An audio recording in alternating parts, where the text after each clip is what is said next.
Hola, buenos días. Bueno, vamos a esperar un rato a ver si se conectan más y comenzamos.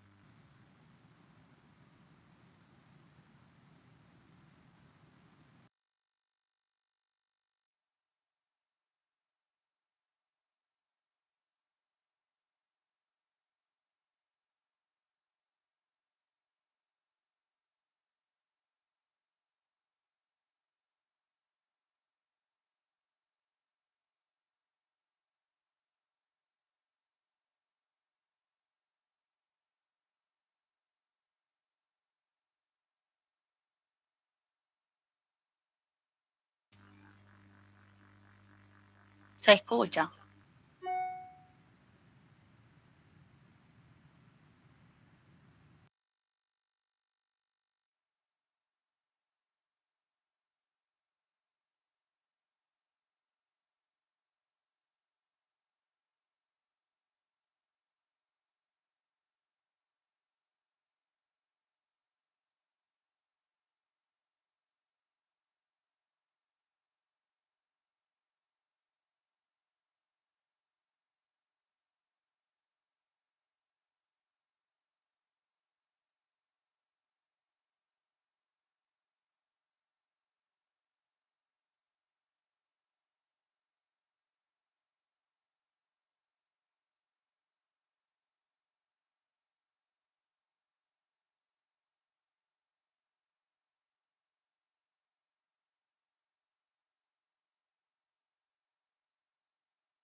Hola, ¿se escucha?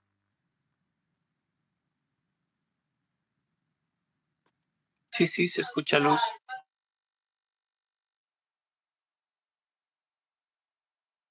Gracias, Abby.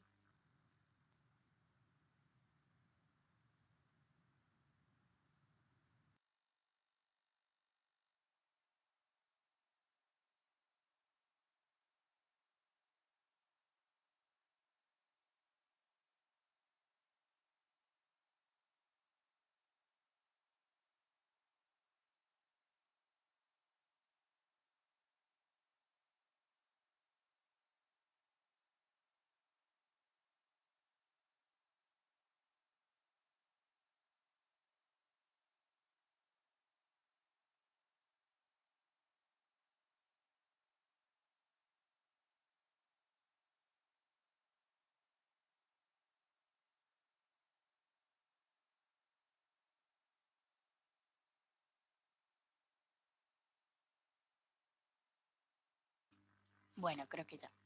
Vamos a dar inicio. El día de hoy vamos a hablar sobre el traumatismo raquimedular. Mi nombre es Luz Ángela Turcios, para los que no me conocen, residente de cuarto año.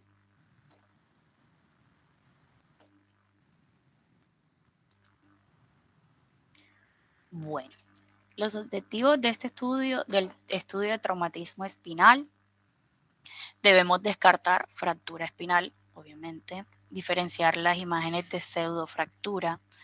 Para esto hay que tener en cuenta que, por ejemplo, un 30% de los niños menores a los 8 años es normal ver una subluxación cervical por laxitud ligamentosa. Debemos diferenciar de imágenes de pseudofractura. Para esto es importante conocer como las variantes anatómicas, como lo es el os odontoideum, y no confundirla con una fractura de C2. Otra variante sería el leve acuñamiento de las vértebras dorsales con una altura del muro anterior del 80% con respecto al muro posterior. Definir el tipo de fractura, determinar la estabilidad e inestabilidad de la fractura, valorar existencia de lesiones de partes blandas, descartar la presencia de lesiones ligamentosas asociadas, valorar la presencia de complicaciones como lo son la hernia postraumática, estenosis del canal raquídeo, avulsión de las raíces nerviosas, la lesión medular o lesión vascular asociada. Proponer el mecanismo de fractura, describir las lesiones asociadas y considerar las peculiaridades con respecto a unos grupos de riesgo.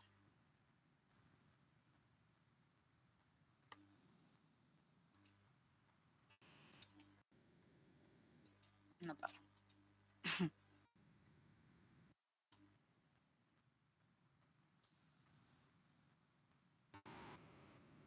Bueno, dentro de estos grupos hay 4 situaciones especiales. En los pediátricos se debe valorar especialmente el segmento occipito-atlantoaxial, dado que es frecuente la existencia de luxación de C1, C2, sin fractura de C2. Esto se ve mucho, es muy frecuente en los pacientes con síndrome de Down por el tipo de luxación. Pacientes con segmento vertebral fusionado, que al tener menos flexibilidad van a tener más fracturas con más frecuencia. Un ejemplo de esto serían los pacientes con espondilitis anquilopoyética, que se ven fracturas atípicas en caña de bambú. Los pacientes con el traumatismo cráneoencefálico, dado que pueden tener una fractura cervical en un 10% de los casos. Los pacientes con edad avanzada tienen con frecuencia lesiones medulares sin fractura por mecanismo de hiperextensión y en el contexto de la estenosis degenerativa del canal raquídeo. Por eso hay que valorar que no exista una patología subyacente.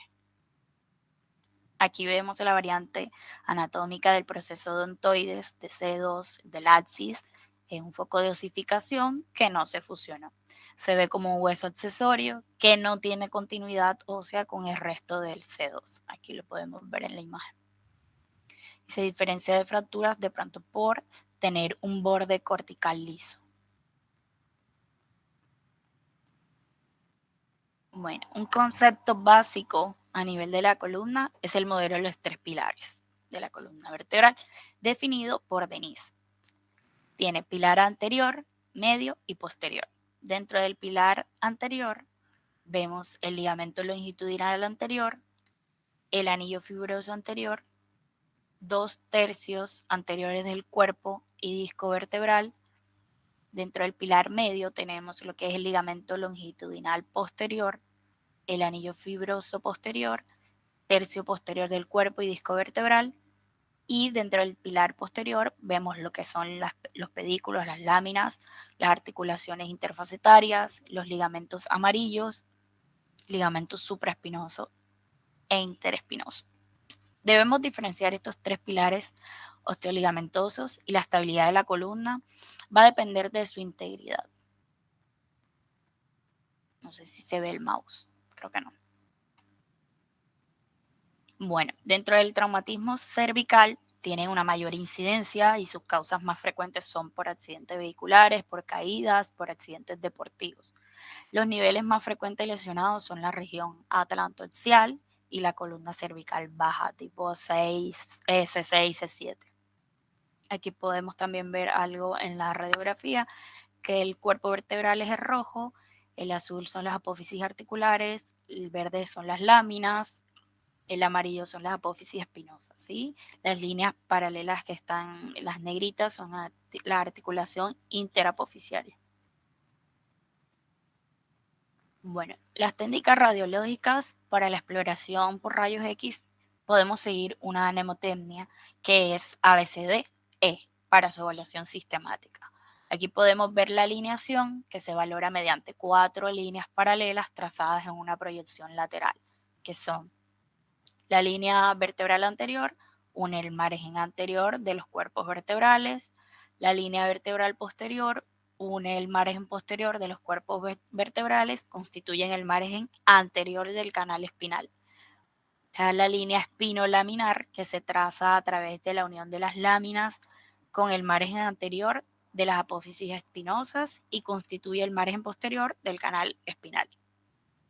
La línea posterior de las apófisis espinosas une el extremo posterior de las apófisis espinosas. Estas líneas deben seguir una leve curva lordótica sin escalones y las apófisis espinosas deben seguir esta línea recta.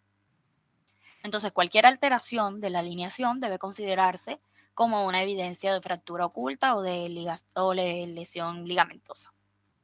Las estructuras óseas deben tener una morfología uniforme, de densidad normal, y hay que tener en cuenta que las placas de crecimiento pueden semejar fractura.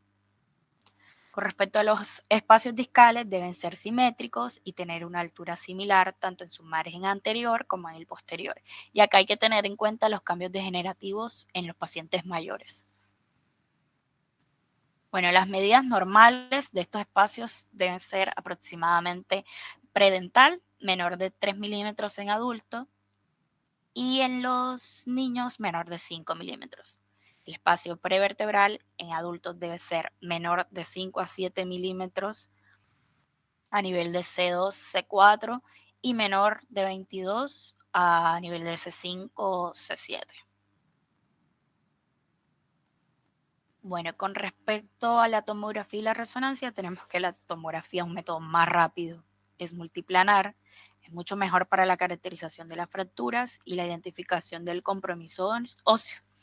Y sirve mucho para la identificación de fracturas sutiles, siendo especialmente útil en regiones que difícilmente se valoran por la radiografía cervical, como por ejemplo la unión occipito-cervical, los elementos vertebrales posteriores y la unión cérvico-torácica. No es la técnica adecuada para detectar las lesiones ligamentosas. Para eso utilizamos la resonancia, que está indicada en las fracturas cervicales que presentan invasión del canal raquídeo, con déficit neurológicos o las mismas lesiones ligamentosas. Esta permite una mejor visualización de los tejidos blandos, como ya sabemos, los ligamentos, los discos, la médula, y vemos mucho mejor los hematomas epidurales. Bueno, para la clasificación de las fracturas cervicales se basa en su mecanismo lesional, es decir, la biomecánica de la lesión y en su localización. Cada uno de estos tipos de lesión está producido por un mecanismo de fractura, como lo son la hiperflexión, la hiperextensión, la compresión vertical o por combinación de las fuerzas, como lo son flexión-rotación, extensión-rotación. Vamos a ver cada una de ellas y las más frecuentes. Acá tenemos la fractura en lágrima por flexión, que resulta de un trauma directo con la cabeza y el cuello, en una posición flexionada o por fuerzas que causan hiperflexión de la columna. Ejemplo, tirarse de una piscina, pileta poco profunda. El grado o tipo de lesión depende de la fuerza, posición y grado de flexión de la columna al momento del trauma. Es el resultado de las fuerzas de flexión más grave y es la lesión más grave. Por esto se lesionan el ligamento anterior, del complejo posterior, así como también del disco intervertebral. Y una fractura del margen anteroinferior del cuerpo vertebral también puede asociarse a luxación articular. El canal espinal se reduce en la lesión y con frecuencia se asocia a un síndrome agudo de la médula cervical anterior. Por eso, este tipo de fractura es completamente inestable. Acá podemos ver la imagen donde se ve el desplazamiento del margen anteroinferior del cuerpo vertebral.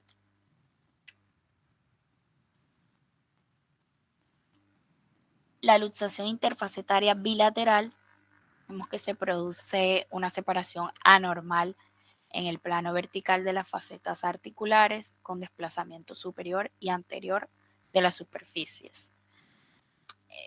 Con respecto a las inferiores, se da un desplazamiento anterior del cuerpo vertebral luxado y ensanchamiento secundario del espacio interespinoso adyacente. Existe una disrupción completa del complejo ligamentoso posterior, la disrupción del disco y frecuentemente del ligamento longitudinal anterior. Por eso se considera una fractura inestable y se asocia a una alta incidencia de lesiones medulares.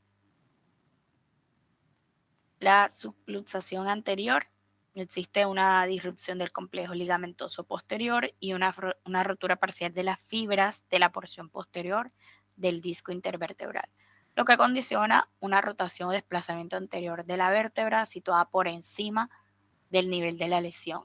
Generalmente es estable en fase aguda, aunque su incidencia de inestabilidad tardía es alta.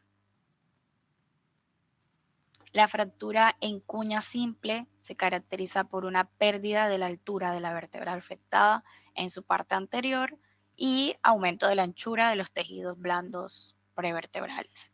Bueno, existe una integridad ligamentosa, discal y articular, por lo que se considera una fractura estable. Las lesiones por hiperextensión tenemos varias, que son la fractura de luxación, fractura del arco atlantoideo posterior, fractura en lágrima por extensión y la espondilistesis traumática del axis, que es la llamada fractura del ahorcado. Estas se producen por una fuerza hacia atrás, pura, dominante, aplicada a la columna, con una excesiva extensión del cuello. Esto resulta de un impacto anterior de la mandíbula, cara o frente, como por ejemplo tras un golpe con el parabrisas de un accidente de auto o por una desaceleración súbita. Son menos frecuentes que las fracturas por flexión. Causa una rotura del ligamento longitudinal anterior e irrupción del disco intervertebral. También podemos ver síndrome medular central y se acompaña de edema difuso de los tejidos blandos prevertebrales. Bueno, vamos a hablar de la espondilolistesis traumática del axis, llamada fractura del ahorcado. Bueno, clásicamente como la fractura del ahorcado, pero la tendencia actual es dejar esa denominación en desuso. Es la fractura de la columna cervical más frecuente, una fractura bilateral a través de la pars interarticularis o de los pedículos del axis, que habitualmente se asocia con una fractura de C2 sobre C3 con la apófisis odontoides intacta. Es el resultado de un accidente de automóvil en el que hay una brusca desaceleración debido a un exceso de velocidad con una hiperextensión brusca cervicocráneo y un componente final de flexión rebote. Esta lesión siempre va acompañada de hemorragia y edema prevertebral. Se considera una fractura inestable porque se producen secuelas neurológicas por el canal raquídeo del C2 ensanchado. Además, pueden producir lesiones traumáticas a nivel de la arteria vertebral por lesión del agujero transverso. Bueno, tiene su clasificación, que son las de Fendi, de la fractura del anillo del axis. La tipo 1, hay una fractura sin angulación ni desplazamiento máximo de 2 a 3 milímetros, se consideran estables. La tipo 2, hay una separación de fracturas con angulación mayor a 11 grados y traslación más de 2 milímetros. El tipo 3, hay un desplazamiento anterior asociado a dislocación facetaria, C2, C3, uni o bilateral. Son inestables. Las lesiones por compresión cervical suelen ser el resultado de la fuerza transmitida a través del cráneo y los cóndilos occipitales hasta la columna. Son poco frecuentes porque la compresión vertical debe producirse en el instante preciso en que la columna esté recta. Se incluyen en este mecanismo las siguientes lesiones: fracturas, estallido del atlas, que son fracturas bilaterales de ambos arcos sí, anterior y posterior, BC1 con desplazamiento hacia afuera de las masas articulares, puede ir asociada a irrupción del ligamento atlantoideo transverso, la cual indica inestabilidad de la fractura, y un edema o hematoma de los tejidos prevertebrales.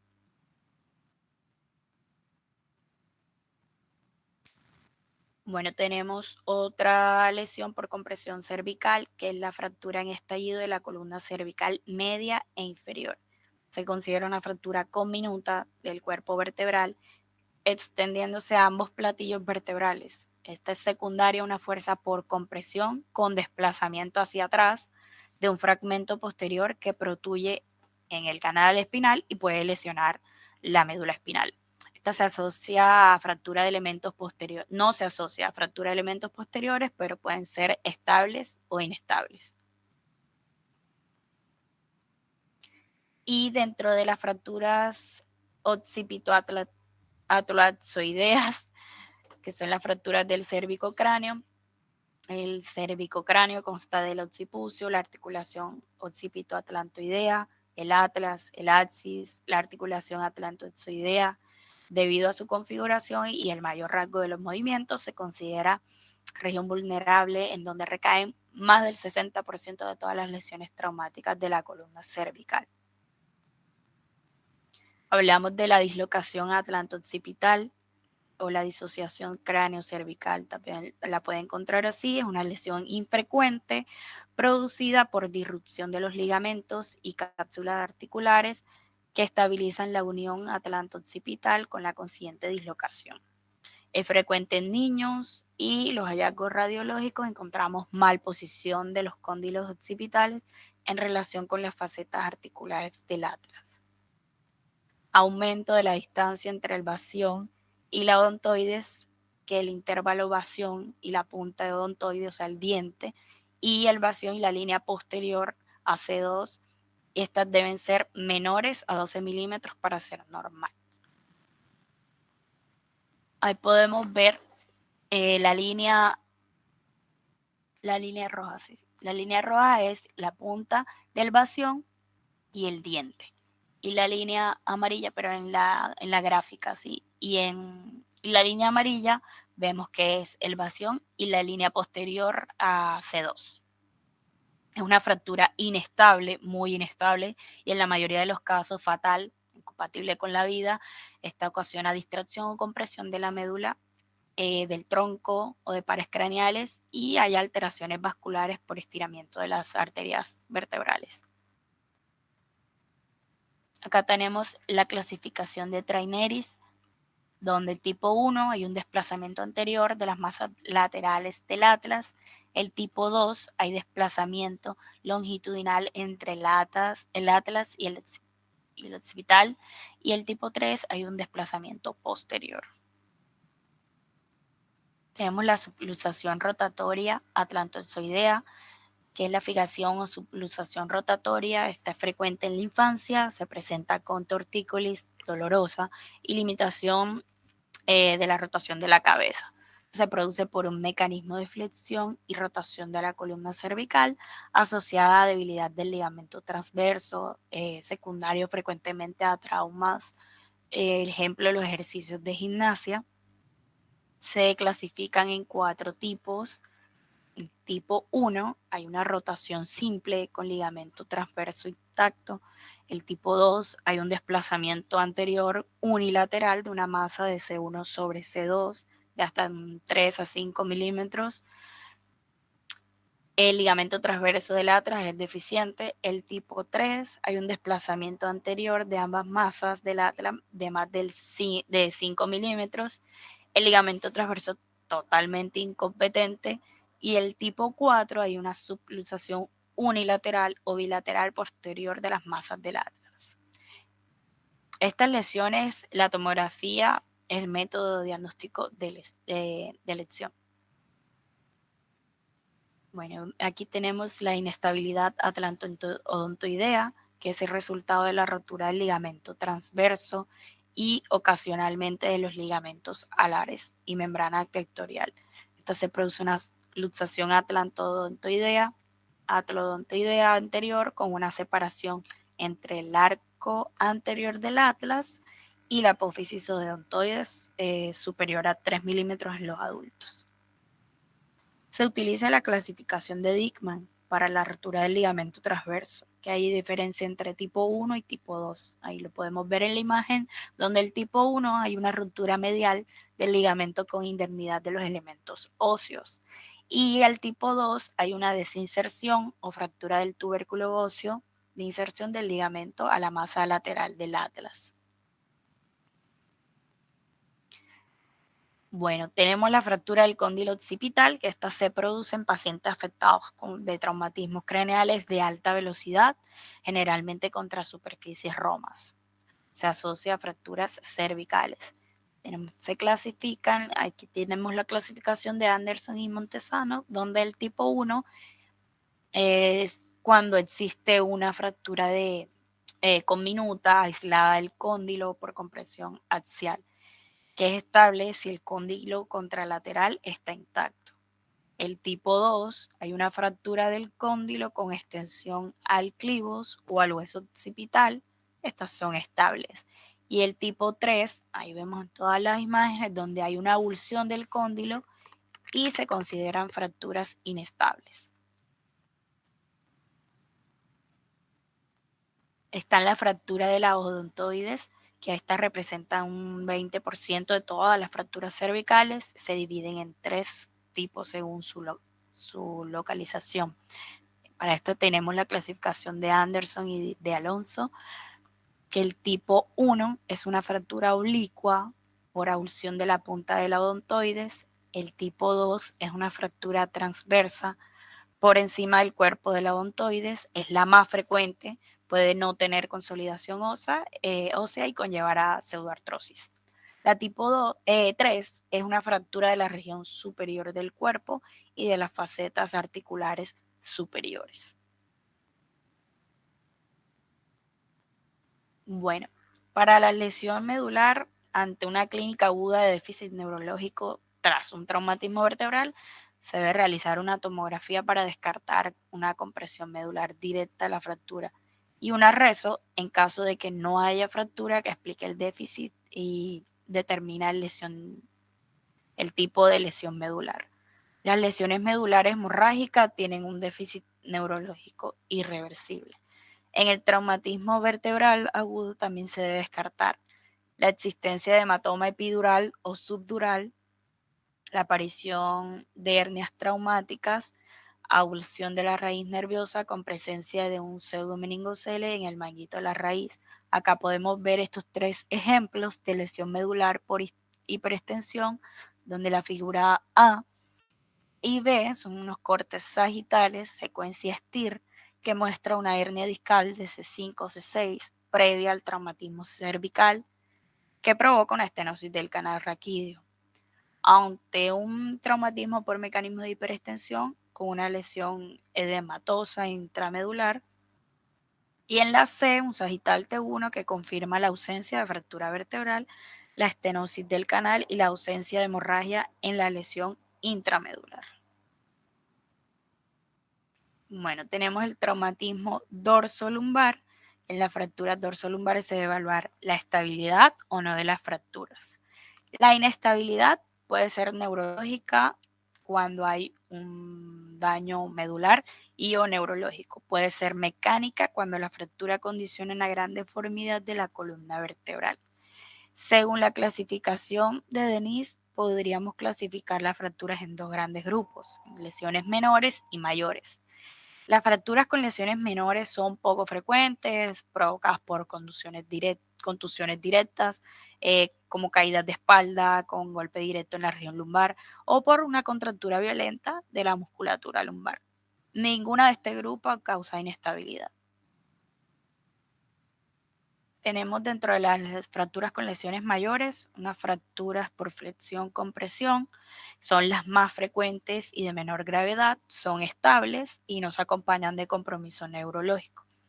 En este tipo de fractura hay una afectación del pilar anterior y puede haber un compromiso parcial de la columna posterior, pero nunca del pilar medio.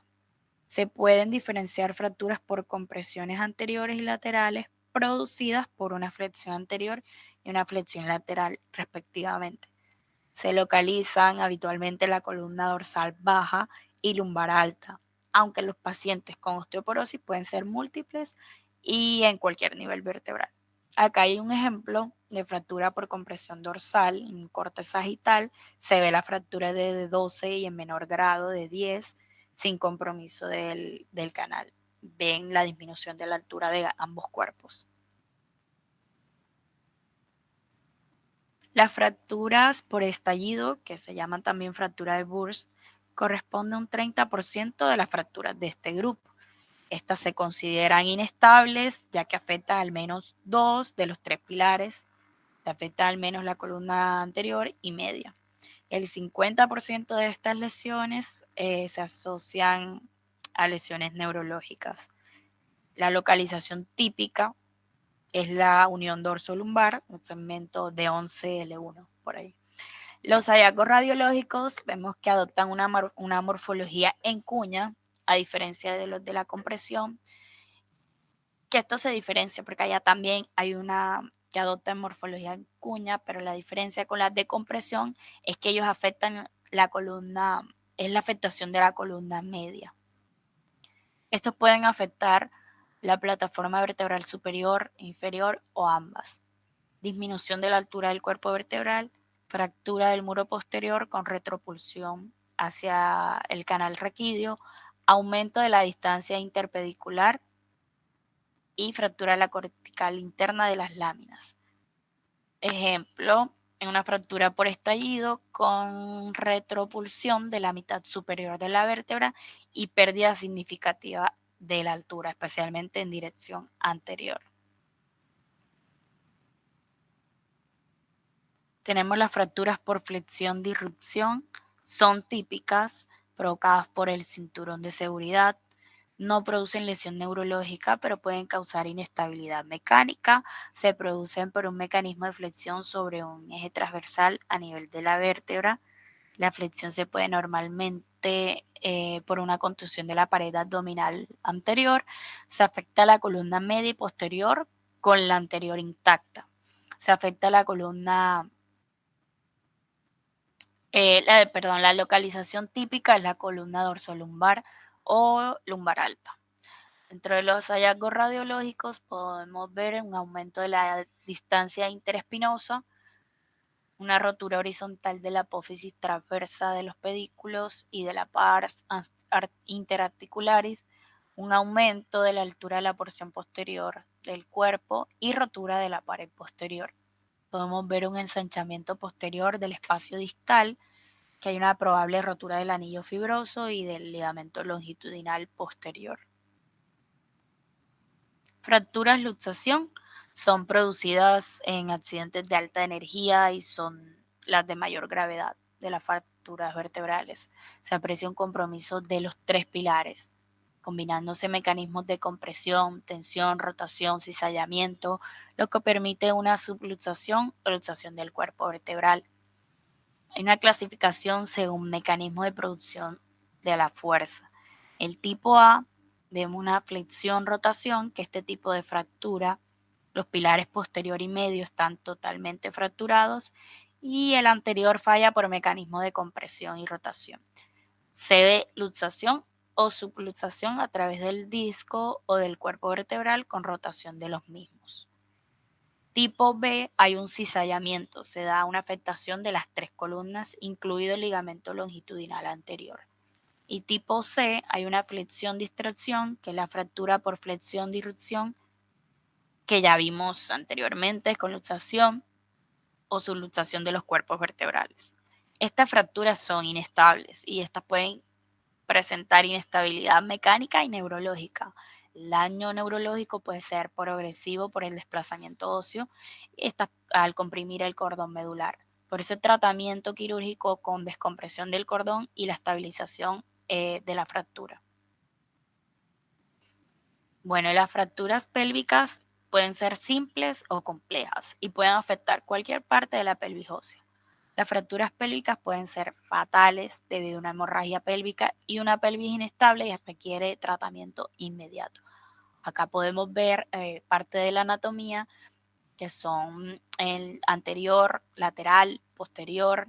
Estas señalan lo que es el ilion, el isquion, el pubis, el sacro, la L5, la quinta, sí, L5, la vértebra lumbar, el acetábulo, articulaciones sacroiliacas y las sacroiliacas posteriores que se ven en la foto posterior.